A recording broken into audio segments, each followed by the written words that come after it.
기도하겠습니다. 하나님 우리에게 주신 말씀은 구약성경 레위기입니다. 구약성경 레위기 19장 11절부터 18절까지의 말씀입니다. 구약성경 레위기 19장 11절부터 18절까지의 말씀입니다.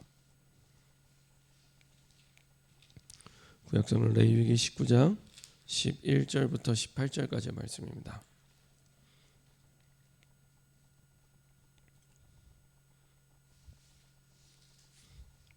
다 같이 한 목소리를 앞두고 하겠습니다. 너희는 도둑질하지 말며 속이지 말며 서로 거짓말하지 말며 너희는 내 이름으로 거짓 맹세함으로 내 하나님의 이름을 욕되게 하지 말라. 나는 여호와이니라. 너는 내 이웃을 억압하지 말며 착취하지 말며 품꾼의 삭을 아침까지 밤새도록 내게 두지 말며 너는 귀먹은 자를 저주하지 말며 맹인 앞에 장애물을 놓지 말고 내 하나님을 경외하라. 나는 여호와니라. 너희는 재판할 때 불의를 행하지 말며 가난한 자의 편을 들지 말며 세력 있는 자라고 두둔하지 말고 공의로 사람을 재판할지며 너는 내 백성 중에 돌아다니며 사람을 비방하지 말며 내 이웃의 피를 흘려 이익을 도모하지 말라. 나는 여호와니라. 너는 내 형제를 마음으로 미워하지 말며 내 이웃을 반드시 견책하라. 그러면 내가 그에 대하여 주애를 담당하지 아니하리라. 원수를 갚지 말며 동포를 원망하지 말며 내 이웃 사랑하기를 내 자신과 같이 사랑하라. 나는 여호와이니라. 너희 아멘. 자, 한번 기도하고 말씀 나누도록 하겠습니다. 참 좋으신 하나님 감사드립니다. 우리를 하나님의 백성으로 부르시고 언약 백성의 축복 속에 부르시고 인도하심을 감사드립니다. 오늘 하나님 주신 말씀 그대로 믿고 따라가는 증인 되게 하시고 하나님이 주신 언약 따라 미리 보고 미리 누리고 미리 정복하며 하나님이 주신 인생의 작품을 남길 수 있도록 주님 인도하여 주옵소서. 우리의 생각대로 우리의 마음대로 가게 만드는 모든 불신앙과 흑암이 결박되게 하시고 주님이 원하시는 대로 주님이 기뻐하시는 대로 따라가는 하나님의 백성 거룩한 백성의 축복과 응답을 누릴 수 있도록 주님 인도하여 주옵소서. 감사드리며 주 예수 그리스도의 이름으로 기도합니다. 아멘. 오늘 함께 나눌 말씀 제목은 영원한 언약의 백성들입니다. 영원한 언약의 백성들입니다. 하나님께서는 광야 생활을 통해서 영원한 하나님의 백성으로 어떻게 살아가야 될지, 특별히 가나안 땅에 들어가서 하나님의 언약 백성이 어떻게 구별되게 거룩한 백성으로 살아야 될지에 대해서 쭉 하나님은 가르쳐 주시고 깨닫게 하시고 인도하십니다. 특별히 광야길을 가는 가운데 여러 가지 어려움, 문제들, 고난 만나지만 사실은 그것이 그냥 어려움, 고난, 문제가 아니라 항상 더 중요한 하나님의 계획을 두고 모든 것을 하나님이 사실은 거룩한 하나님의 백성으로 준비하는 사실은 과정입니다. 그래서 항상 와 있는 문제보다 항상 더 좋은 계획을 가지고 항상 더 중요한 계획을 가지고 하나님 우리에게 하나님의 언약 성취를 두고 갖추게 하시고 준비하게 하시고 인도하십니다. 그래서 광야길을 가는 동안에 언약 백성으로 살아야 될 중요한 것들을 다 준비하게 하시죠. 성막에 대해서 깨닫게 하시고 세절기에 대해서 깨닫게 하시고 그리고 그 광야길을 가는 가운데 하나님의 백성이 어떻게 살아야 될지 준비하게 하십니다. 그 과정 속에 오늘은 이제 11절부터 그리고 18절까지 쭉 나오게 됩니다. 언약 백성은 어떻게 살아야 될지 너희는 도둑질하지 말고 속이지 말고 거짓말하지 말고 너희는 내 이름으로 거짓 맹세함으로 내 하나님의 이름을 욕되게 하지 말라. 내 이웃을 억압하지 말고 착취하지 말고 품꾼의 상을 아침까지 밤새도록 내게 두지 말고 줄 거 주란 얘기죠. 너는 귀먹은 자를 저주하지 말고 맹인 앞에 못 듣는다고 저주하지 말고 맹인 앞에 장애물 놓지 말고 내 하나님을 경외하라. 나는 여호와니라. 그러니까 언약 백성으로 살아야 될 부분들을 쭉 얘기를 합니다. 근데 중요한 것은 반복되면서 나오는 말씀이 뭐냐면 나는 여호와니라. 이 말은 무슨 말이냐면 보통 이제 이번에도 보니까 이렇게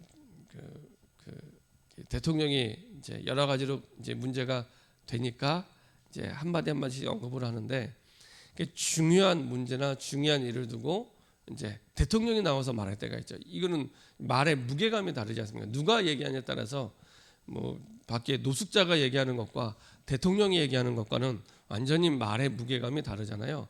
확실하게 나 여호와가 그것을 말하고 지키고 책임지겠다는 거죠. 그러니까 말하는 주체가 누구에 따라서 말의 무게감이 달라집니다.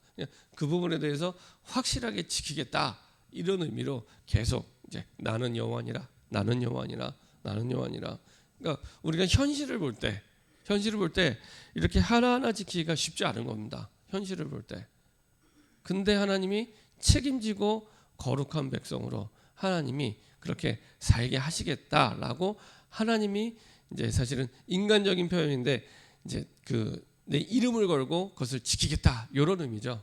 그러니까 하나님이 책임지고 인도할 테니까 너는 구별된 하나님의 백성으로 예를 들면은 이게 복음을 모르는 사실은 우상 숭배할수록 사실은 좀 표현이 그렇지만 뭐 이렇게 야만적으로 살 수밖에 없고 그 다음에 무질서하게 살 수밖에 없고 그렇게 살 수밖에 없거든요. 그런데 하나님의 백성은 어떻게 살아야 될지를 쭉 이제 말씀하시는 거죠. 왜 영국을 신사의 나라라고 하잖아요. 영국 신사의 나라. 근데 그럼 영국이 원래부터 신사의 나라냐? 그렇지 않습니다. 그래서 그 11세기 정도, 10세기, 11세기만 하더라도 영국은 바이킹족이 막 사는 정복한 약간 야만족 비슷한 그런 나라였습니다. 그러다가 영국에도 이제 복음이 들어가기 시작하고 그러면서 이제 바뀌게 됐죠. 그야말로 신사의 나라로 바뀌게 됐습니다. 그런 것처럼 복음이 들어가는 나라마다 이제 구별된 하나님의 백성으로서 이제 그냥 뭐 이렇게 말씀 듣고 하나님의 자녀만 됐다 그게 아니라 삶이 바뀌기 시작하는 겁니다. 삶이. 그런데 그게 내 힘으로 바뀌는 게 아니라 하나님께서 주시는 힘으로 말미암아 사실은 말씀 따라서 가장 좋은 것으로 바뀌기 시작하는 겁니다. 그래서 우리가 여러 가지 문제가 왔을 때, 어려움이 왔을 때, 아니면 뭐 고난이 왔을 때 사실은 우리는 현실 따라 행동할 수밖에 없고 현실 따라 살 수밖에 없는데 그러지 말고 하나님의 백성으로 살아라. 하나님께서 내 이름을 걸고 책임지겠다. 그리고 항상 더 좋은 하나님의 계획이 기다리고 있다. 이 말씀을 쭉 얘기하는 거죠. 형제를 마음으로 미워하지 말며 내 이웃을 반드시 견책하고 뭐 내가 그에 대하여 죄를 담당하지 아니하리라. 원수를 갚지 말고 동포를 원망하지 말고 내 이웃 사랑을 내 자신과 같이 사랑하라. 나 여호와니라. 계속 그 말씀을 하십니다. 그래서 하나님께서는 언약 백성이 가는 길에서 영원히 언약 백성으로 어떻게 살아야 될지를 계속 말씀하시죠. 근데 그렇게 살게 만드는 그 기준 뭐 그 힘의 원동력이 어디서 나오냐? 하나님의 말씀 속에서 나오게 됩니다. 그래서 어제까지 우리가 계속 이제 CBDIP에 대해서 쭉 말씀을 나눴잖아요. 하나님이 주신 절대 언약을 정말 붙잡으면 정말로 미리 보게 됩니다. 근데 중요한 건 미리 보는 사람이 승리하게 됩니다. 그렇죠? 모든 부분들을 미리 보면 승리하게 됩니다. 예를 들면은 뭐 주식 투자하는 사람이 미리 본다. 이건 굉장한 힘이 되겠죠.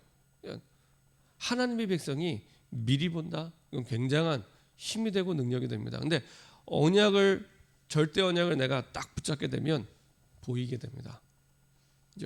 그걸 보고 우리는 또 비전이라고 얘기하죠. 그 비전을 보게 되면 드디어 이제 봤다는 건 갖게 되는 겁니다. 미리 갖게 됩니다. 다른 사람은 갖게 되는데 미리 갖게 됩니다. 실제로 내가 가졌다 그게 아니라 미리 내가 가진 거랑 다름없이 딱 갖게 됩니다. 그러면 이제 누리게 되죠. 나의 것으로 누리게 됩니다. 그리고 그 누린 사람이 정복하게 됩니다. 그렇죠? 말씀과 기도 속에서 정복하게 됩니다. 그리고 정복했을 때 드디어 하나님이 내게 주신 인생 작품을 남기게 됩니다. 이게 쭉 이어지는데 가장 중요한 열쇠가 어디냐? 절대 언약입니다. 절대 언약의 말은 하나님이 내게 주신 아무도 막을 수 없는 그렇죠? 이게 그 말씀 속에 있습니다. 다른 사람들은 하나님의 말씀을 다 대충 듣거든요. 그래서 어렵고 그래서 힘든 겁니다. 정말로 하나님이 내게 주신 근데 그게 어려운 게 아니라 줄 말씀드린 대로 나의 문제에서 시작하시면 됩니다. 나의 고민에서 시작하면 되고 나의 어려움에서 시작하시면 됩니다. 이것은 하나님이 중요한 언약을 우리에게 주시고자 하는 사실은 중요한 그 하나님의 언약을 붙잡는 시작이라고 보시면 됩니다. 그래서 나의 어려움, 나의 고민에서 시작하시면 됩니다. 그럼 결코 그 어려움이 동굴이 아니라 터널이 되게 하십니다. 터널. 동굴과 터널은 비슷하게 보이지만 다릅니다.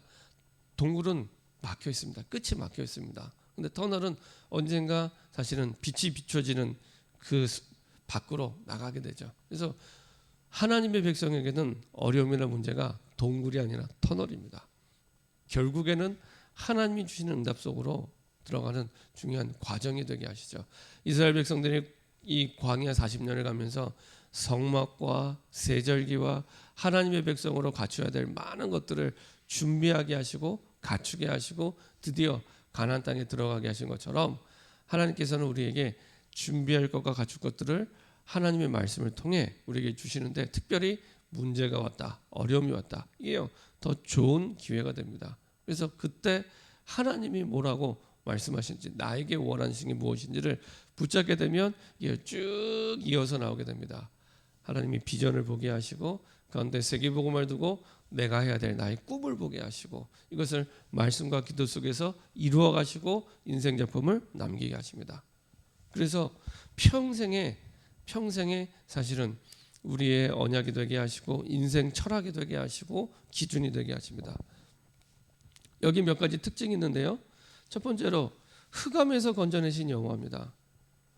하나님이 이스라엘 백성에게 나는 너희를 흑암에서 건져낸 여호와니라 이렇게 말씀하셨는데, 절대 권력을 가졌던 아무도 막을 수 없었던 애굽으로부터 이스라엘 민족을 건져내신 만군의 하나님, 전능하신 하나님, 그 하나님이 오늘 우리가 여호와를 바라볼 때도 똑같은 방법으로 역사하십니다.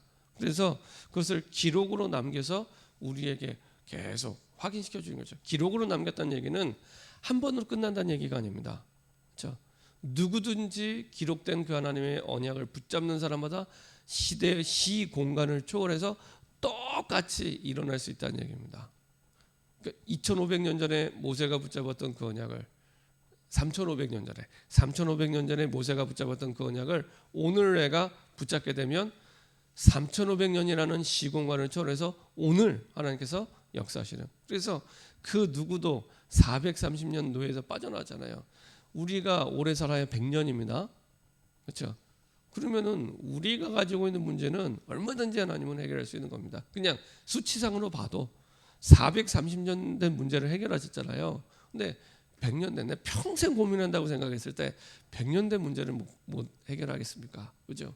그거를 이제 계속 흑암에서 애굽에서 건져낸 여호와니라, 이거를 이스라엘 백성들에게 사실은 계속 얘기하죠. 그러니까 어떤 문제라도 하나님 앞에 가져오면 건진받을 수 있다, 이 얘기를 계속 이제 말씀하고 있는 거죠. 두 번째로 그냥 문제 해결하는 것이 아니라 가장 좋은 것으로 주십니다. 구원받은 하나님의 자녀에게 하나님은 우리를 사랑하셔서 가장 좋은, 근데 착각하지 말 것은, 오해하지 말 것은, 어제도 말씀드렸지만 계속 우리의 상황과 현실을 바라보면은 착각하게 돼요. 꼭 요셉이 노예로 갔을 때, 감옥에 갔을 때, 어제도 말씀드렸지만은 이상하게, 인간의 입장에서 볼 때는 이상하게, 요셉의 입장에서 볼 때는 이상하게 가장 해결되기 원하는 문제는 노예로 갔을 때 노예에서 풀려라는 건데, 그거 빼놓고 다 응답 주세요. 그거 빼놓고. 감옥에 갔을 때도 마찬가지입니다. 감옥에 끌려가는데 감옥에서 빠져나오는 게 요셉에게는 가장 중요한 응답인데 하나님이 그거 빼놓고 다 응답 주세요. 그것 좀 응답을 해주세요. 딴 거 응답 안 해주셔도, 보디발의 밭에 응답 안 주셔도 되겠는데, 노예에서 좀 빠져나가게 하면 좋겠는데 보디발의 밭까지 응답을 주시는 하나님이 노예 문제는 해결 안 해주세요. 안 막으세요. 근데 이게 요셉에게만 그런 게 아니라 똑같아요. 진짜 말씀 보면은 똑같아요. 풀무불에 들어간 다니엘의 세 친구나 굶주린 사자굴에 들어간 다니엘을 안 막으셨어요. 이미 그 전에 다니엘의 세 친구도 노예로 끌려가서 중요한 관직에 이미 들어간 상태였고요. 그 다음에 다니엘도 마찬가지로 그 바벨론 왕국의 중요한 관직을 맡고 있는 상태입니다. 하나님이 역사하셨다는 얘기거든요. 근데 풀무불에 들어가는 거, 사자굴에 들어가는 거, 이 죽음을 당하는 엄청난 문제인데 그거 빼놓고 다 해결해 주세요. 똑같아요. 어쩜 그렇게 똑같은지 똑같아요. 안 막으셨어요. 근데 우리가 볼 때는 그것이 정말 두려운 문제고 어려운 문제인데 하나님 볼 때는 하나님의 자녀이기 때문에 그 시대를 살릴 전도자가 맞기 때문에 괜찮다는 겁니다. 그리고 항상 더 좋은 곳으로 하나님이 응답을 주십니다. 항상 더 좋은 곳으로. 그래서 결국에는 그 문제 때문에 이 다니엘의 세 친구와 그 다음에 다니엘이 망한 게 아니라 온 나라를 살리는, 나라를 복음화하는 발판이 됩니다. 왕이 변하고요. 왕이 변하고 그 왕정 시대 왕이 변하니까 뭐 백성들을 이제는 하나님의 그 복음을 선포하는 데는 너무 좋은 배경이 되게 하시죠. 똑같이 바울도요 병이 있었잖아요. 아니 남들 병도 고쳐주는데 바울의 병을 안 고쳐주세요. 얼마나 답답했겠습니까? 바울에게는 간질이 있었다고 하는데, 간질 아시죠? 저는 중학교 3학년 때 간질한 친구를 처음 봤는데 멀쩡하게 쉬는 시간에 같이 놀다가 엎어져서 진짜 전 친구가 죽는 줄 알았어요. 입에 거품 문다는 걸 그때 처음 봤어요. 막 침이 흘러나오는데 이야 깜짝 놀랐습니다. 근데 나중에 가요 어느 순간에 또 멀쩡하게 일어나서 수업 들어가더라고요. 야 이게 나중에 간질이 있는 친구였어요. 이 친구가. 근데 그 간질이 바울에게 있었다 그러더라고요. 이게 얼마나 참 아이러니합니까? 예수는 그리스도 모든 문제 해결자입니다 선포하는데 내가 간질로 쓰러져요. 얼마나 창피했겠습니까? 이 자존심이 강한 바울이. 그렇죠? 그 당시 당대 최고의 학문을 배웠던 정말 똑똑했던 이 바울이 얼마나 그보다 최고의 복음을 가졌다고 자부했던 이 바울이 얼마나 창피하고 자존심 상하겠습니까? 그러니까 바울이 하나님 앞에 간절히 3번 기도했는데 하나님이 주신 답은 내 은혜가 내게 족하다. 그거였습니다. 안 고쳐주셨어요. 그리고 나서 다시는 바울이 하나님 앞에 거기에 대해서 이렇게 고쳐달라고 기도하거나 그러지 않았습니다.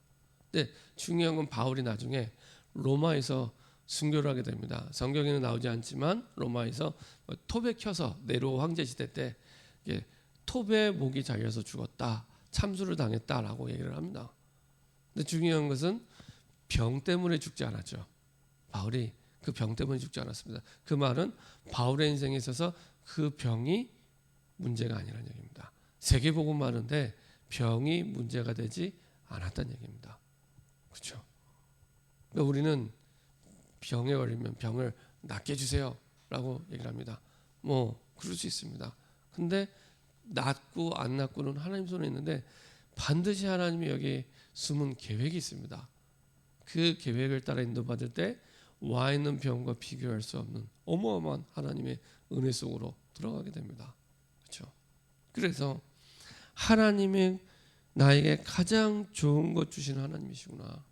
그래서 오늘 보았던 표현 가운데 나는 여호와니라, 이 말씀은 광야길을 가는 동안 함께 하겠다는 하나님의 약속이요, 그러니까 혼자가 아니라는 얘기입니다.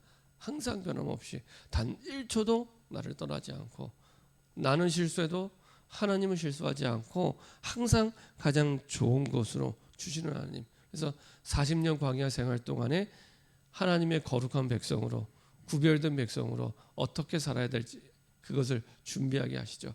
사실은 이스라엘 백성들은 이전까지는 국가가 아니었습니다. 그렇죠? 그냥 뭐 어떤 부족 정도였는데 이 과정을 거치면서 이제 한 나라를 이루는, 국가로서의 살아가는 그런 민족을 이루는 그런 백성으로 준비되게 하시고 하나님은 거쳐가게 하시죠. 그래서 똑같이 광야에 가는 우리 인생 속에 하나님은 와 있는 문제보다 항상 더 좋은 계획을 가지고 인도하십니다. 그걸 찾기만 하는데 그 찾을 수 있는 가장 중요한 열쇠가 하나님의 말씀입니다. 항상 하나님은 하나님의 말씀 속에서 그 모든 것들을 깨닫게 하시고 인도하시고, 그래서 그 하나님의 방법 따라 역사하십니다. 결론입니다. 우리가 어떤 문제와 어려움을 만나도 하나님의 절대 주권 속에 있습니다. 그 말은 그 누구도 우리를 빼앗아갈 수 없는, 그렇죠? 어떤 문제도 빼앗아갈 수 없는, 어떤 상황도 현실도 빼앗아갈 수 없는 하나님의 절대 주권 속에 있습니다. 그래서 하나님의 절대 계획을 두고 우리의 모든 언약 백성의 여정을 인도하고 계십니다. 그래서 우리는 인생 전체를 이제 바라보고 하는 게 아니라 순간순간 보고 가기 때문에 망할 것처럼 보이고 안 될 것처럼 보이는데 그렇지 않습니다. 인생 전체를 두고 인도하시는 하나님께서는 가장 좋은 것을 가지고 지금도 인도하고 계시고 역사하고 계십니다. 그래서 하나님의 절대 계획 속에서 절대 목표를 보게 하시고 하나님 인도하십니다. 사실은 저에게 있어서 절대 목표는 전도 제자를 세우고 전도 제자를 남기는 겁니다. 근데 그 절대 목표를요, 제가 가장 어려울 때 하나님이 깨닫게 하시더라고요. 전도 제자, 늘 듣던 단어지만 이게 딱 가슴에 각인되는, 진짜 이거구나라고 저에게 절대 목표가 되는 계기가 됐던 게 가장 어려울 때였습니다. 그래서 하나님은 정말로 이 절대 목표, 이 전도 제자 이거였구나라고 이제 깨닫도록 하나님이 인도해 주시는데, 하나님 그 과정 속에서 깨닫게 하시고 딱 목표가 붙잡아지니까 그 다음부터는 희한하게 이게 문제를 만나면 이게 딱 구분이 됩니다. 이게 진짜 하나님의 결론인 세계복음화와 그것을 이루기 위해서 본론의 인생으로 나에게 원하시는 것은 절대 목표인 전도제자의 응답을 받고 세우고 남기는 거, 그거 말고는 다 양보해도 되는구나. 다 양보해. 시간이 됐든 뭐 경제가 됐든 뭐가 됐든 다 양보해도 되구나. 이런 마음이 생기더라고요. 그래서 이상하게 예전보다 서론에 안 걸리게 됩니다. 다 서론이구나. 다 지나가는 거구나. 예전에는요, 문제 생기면 문제 가지고 또 싸우고 갈등하고 뭐 그랬거든요. 근데 아무 의미 없구나. 하나님의 결론과도 상관없고 내 인생의 본론과도 상관없구나. 나머지는 다 양보해도 되는구나. 이게요, 진짜 싸울 일이 없어지기 시작합니다. 절대 목표가 분명해지면 분명해질수록 싸울 일이 없어집니다. 그래서 하나님께서는 정말로 우리에게 주신 절대 언약 속에 그 계획을 가지고 인도하고 계시기 때문에 하나님이 주신 절대 언약을 붙잡으면 하나님이 원하시는 그 언약 속에서 하나님이 하시는 일들을 보게 됩니다. 이렇게 응답받는 저와 여러분 되기를 소원합니다. 이 시간에 합심해서 한번 기도하겠습니다. 하나님, 영원한 언약 백성으로 우리를 불러주셨는데 하나님의 절대 주권 속에 흑암에서 건져낸 하나님을 믿게 하시고 우리에게 항상 와 있는 문제보다 가장 좋은 곳으로 주시는 그 여호와 하나님, 우리와 항상 함께 하시고 하나님의 절대 주권 속에 하나님이 우리를 주의 오른팔로 딱 붙잡고 가시는 그 응답 속에 있음을 깨닫게 하시고 하나님이 항상 예비된 숨은 계획을 따라 성령 인도 받을 수 있도록 우리의 눈과 귀를 열어 주시옵소서. 하나님